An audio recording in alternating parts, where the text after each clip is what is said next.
Di situ aja ya. Pemirsa, kita harus terus-menerus memantau soal kondisi Indonesia yang darurat asap, meskipun kita tahu ada penanganan, tetapi kita melihat dampaknya, terutama dari sisi kesehatan. Di sisi lain juga kita ingin melihat apa sih sanksinya yang serius dari sisi hukum kepada para pelaku yang memang dengan sengaja melakukan pembakaran hutan. Berikut adalah tayangan yang kami siapkan secara khusus mengenai Indonesia yang darurat asap. Sudah sejak 17 tahun terakhir, kabut asap pekat seolah menjadi penyakit yang terus membayangi negeri ini. Jarak pandang yang terbatas sekitar 300 hingga 500 meter mengakibatkan aktivitas warga terganggu.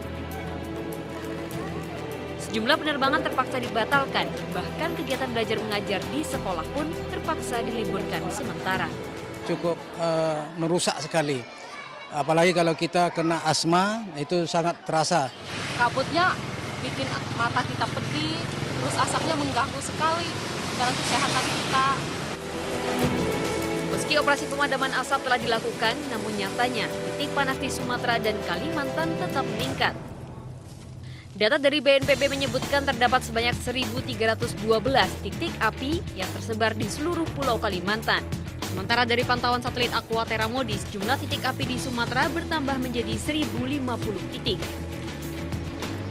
Tidak hanya mengganggu aktivitas warga, kesehatan warga pun kian terancam akibat kabut asap pekat.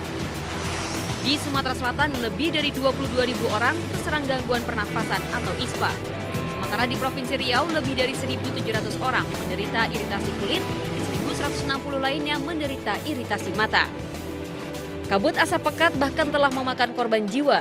Di Riau, seorang bocah berusia 12 tahun, Muhanum Anggriawati, meninggal dunia akibat menghirup kabut asap mengandung partikel debu dan gas beracun. Menanggapi bencana kabut asap, pemerintah berdalih telah melakukan upaya penanggulangan, termasuk dengan mengirimkan pasokan masker. Namun diakui pemerintah memberantas sepenuhnya penyakit akibat kabut asap bukanlah perkara mudah. Hulunya adalah asap, kita kena imbas. Ya buang asap itu deh, itu antisipasinya deh ya. Lantas sampai kapan warga harus menderita akibat kabut asap? Pemerintah tentu harus bertindak cepat dan efektif dalam mengatasi bencana kabut asap agar jumlah korban tidak semakin bertambah. Tim Liputan MNC Media melaporkan. Benar.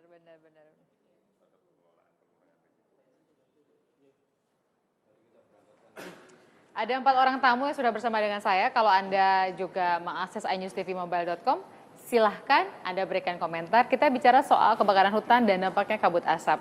Kita bersyukur siswa di Riau sudah mulai bisa sekolah, tapi kalau kita lihat secara keseluruhan bahwa Sumatera ini tetap menjadi tempat yang paling rentan, hotspotnya, titik panasnya di Sumatera, terutama Riau, Sumatera Selatan diantaranya, kemudian Jambi. Nah kalau di Kalimantan juga termasuk yang rentan. Jadi Jawa ini secara umum aman. Kalau kita bicara gempa, Kalimantan yang aman. Nah ini ilmu yang saya dapat dari banyak orang, diantaranya ada Pak Sutopo. Apa kabar Pak?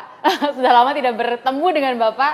Terakhir ketemu tuh bicara erupsi Gunung Merapi, masih ada almarhum Mbah Marijan ya Pak ya. Terima kasih, kita bicara soal kebakaran hutan. Pak Agus, terima kasih Pak. Waktu pekan lalu kita bicara kebakaran hutan, asap, belum ada Bapak. Padahal penting banget ada penegak hukum untuk bersama dengan kita. Pak Ahmad Yuryanto dari Kementerian Kesehatan, Pusat Penanggulangan Krisis Kesehatan, dan dari Kementerian LH, Direktur Pengaduan Pengawasan dan Sanksi Administrasi, Pak Kemal.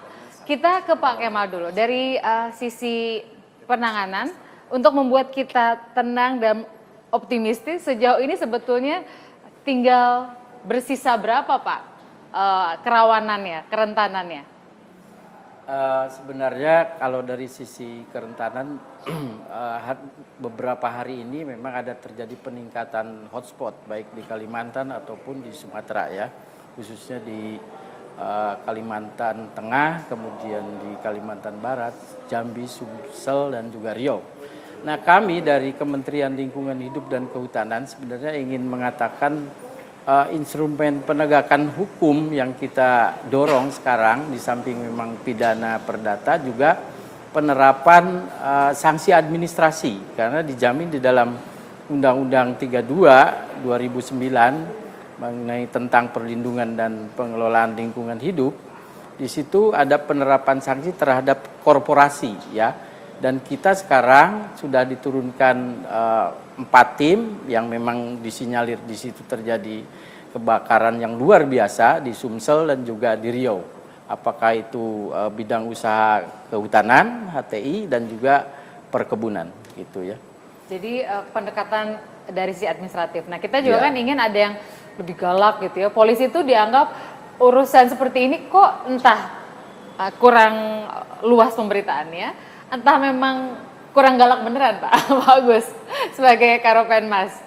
Iya, sebelum saya menjawab pertanyaan Mbak Tina ya tentunya kita perlu juga menyampaikan keprihatinan ya bahwa peristiwa ini dari tahun ke tahun tetap ada ya Pak Topo ya.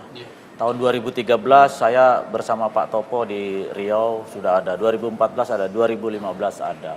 Ya kalau dikatakan bahwa kami tidak melakukan upaya itu mungkin tidak benar ya Mbak Tina ya, bahwa sampai dengan hari ini, sore ini sebelum saya ke sini itu kita sudah menangani 131 kasus di 6 provinsi. Itu per 2015 saja? 2015 itu 131 kasus dengan 126 tersangka perorangan dan sekarang kita lagi melakukan proses penyidikan dan penyelidikan terhadap 24 korporasi. Jadi tadi 6 provinsi yang saya sebutkan. Ya, jadi kita akan terus melakukan upaya-upaya memang penerapan hukum tentunya sesuai dengan ketentuan yang ada. Ada 3 undang-undang yang kita terapkan untuk lingkungan Polri sendiri, baik tadi disampaikan oleh Pak Kemal Undang-Undang tentang lingkungan hidup, Undang-Undang 32 tahun 2009, kemudian juga Undang-Undang nomor 41 tahun 99 tentang kehutanan, juga Undang-Undang 18 tahun 2004 tentang perkebunan. Itu sanksinya sudah jelas, tinggi semua Mbak Tina, tapi semuanya ini adalah proses. Begitu kita selesai memproses, kita serahkan kejaksaan, kita limpahkan selanjutnya untuk diproses persidangan. Nah itu sementara Mbak.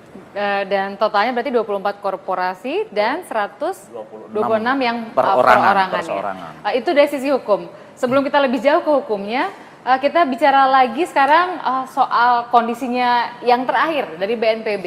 Tadi kan Pak Kemal bilang bahwa ada peningkatan dalam beberapa hari ini di Kalimantan, kemudian di Sumatera, di Sumsel, di antaranya. Pak Topo, apa data terakhir per sore ini deh Pak yang Bapak dapatkan? Iya, per sore ini dari pantauan satelit Terahua, tadi melintas di Indonesia pukul 16. Hotspot yang di Kalimantan ada 767 titik, itu di Kalimantan Barat 222, Kalimantan Selatan 108, Kalimantan Tengah 427.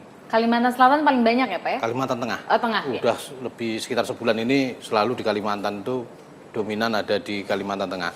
Sedangkan di Sumatera ada 92, tetapi ini baru data yang tidak real karena berada dalam blank area. Maksudnya blank area? Blank area itu satelitnya tidak melintas pas di atas Sumatera sehingga tidak terdetek hotspot yang sebenarnya. Dan kita sudah menduga pasti di Sumatera Selatan.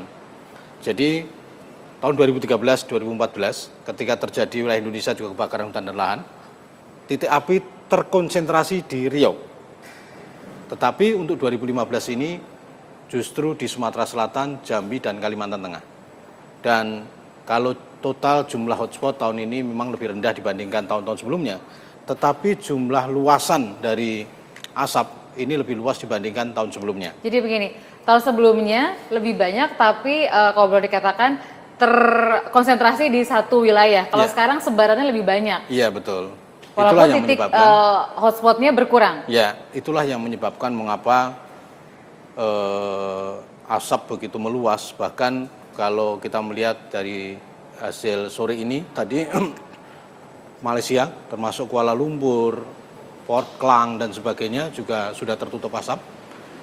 Kualitas udara juga tidak sehat. Demikian juga yang di Sarawak bagian barat itu terdampak asap dari pembakaran di Kalimantan yang dia didorong oleh angin dari utara ke selatan kemudian dibelokkan ke arah timur laut. Baik, kita stop di situ. Sudah disinggung kesehatan Pak Wiranto tadi wilayah Bapak untuk bicara. Tapi kalau lihat gini kayaknya nggak kapok-kapok gitu ya. Makanya saya penasaran sama Pak Agus, sama Pak Kemal juga. Berarti si pelaku dan calon pelaku itu nggak kapok-kapok gitu. Bahkan nggak ada rasa kasihannya gitu membayangkan betapa banyak yang terkena dampak kesehatan, ekonomi gara-gara nih urusan si asap ini hasilkan. Sesaat lagi kami kembali. Ya kan Pak, nggak kapok-kapok Pak.